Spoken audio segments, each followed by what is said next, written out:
जैसे ही बाज नदी के किनारे खाना ढूंढने लगा, अचानक उसे एक मछली दिखाई दी। बाज ने फौरन झपटा मारा और उसे अपनी चोंच में पकड़ लिया। जैसे ही वह उसे निगलने लगा, मछली थोड़ी बड़ी थी और उसके मुंह में फंस गई। न वह अंदर जा रही थी और न बाहर निकल रही थी। बाज बहुत परेशान होकर सोचने लगा, अब क्या करूं? किसी के पास जाता हूं, शायद वह मेरी मदद कर दे। बाज उड़ता हुआ जा रहा था कि उसने नीचे देखा, एक और बाज जमीन पर बैठा है। उसने सोचा, उसके पास जाता हूँ, यह मेरी मदद करेगा। वह नीचे उतरकर उसके पास बैठ गया। दूसरे बाज ने पूछा, भाई क्या हुआ?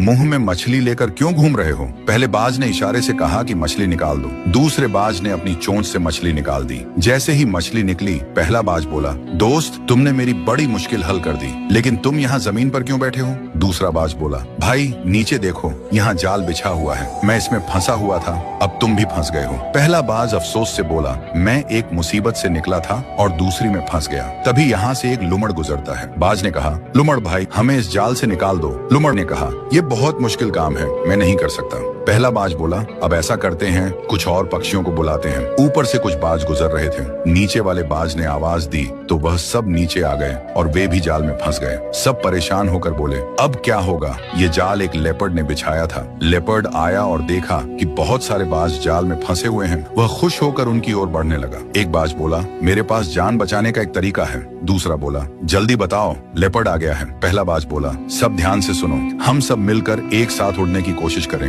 अगर अलग अलग कोशिश की तो नहीं बचेंगे, लेकिन अगर साथ उड़ेंगे तो जाल समेत उड़ जाएंगे। सब ने हिम्मत की और एक साथ पंख फड़फड़ाए। अचानक जाल जमीन से उड़ गया और सब बाज जाल समेत आसमान में उड़ गए। लेपर्ड नीचे खड़ा हैरानी से देखता रह गया। कुछ दूर उड़ने के बाद वे नदी के किनारे उतरे, जहाँ एक छोटा चूहा रहता था जो रस्सी और जाल काटने में माहिर था। बाजों ने उसे आवाज दी, चूहा भाई, हमारी मदद करो, हम जाल में फंसे हुए हैं। चूहे ने कहा, अगर तुम सब शांत बैठे रहो तो मैं ये जाल काट दूंगा, लेकिन आगे से बिना सोचे समझे किसी की आवाज पर नीचे मत आना। सब बाजों ने वादा किया। चूहे ने अपने तेज दांतों से जाल काट दिया। थोड़ी ही देर में सब आजाद हो गए। उन्होंने चूहे का धन्यवाद किया और खुशी खुशी उड़ गए। उस दिन सब ने सीख लिया कि एकता में ताकत होती है और जल्दबाजी नुकसान का कारण बनती है।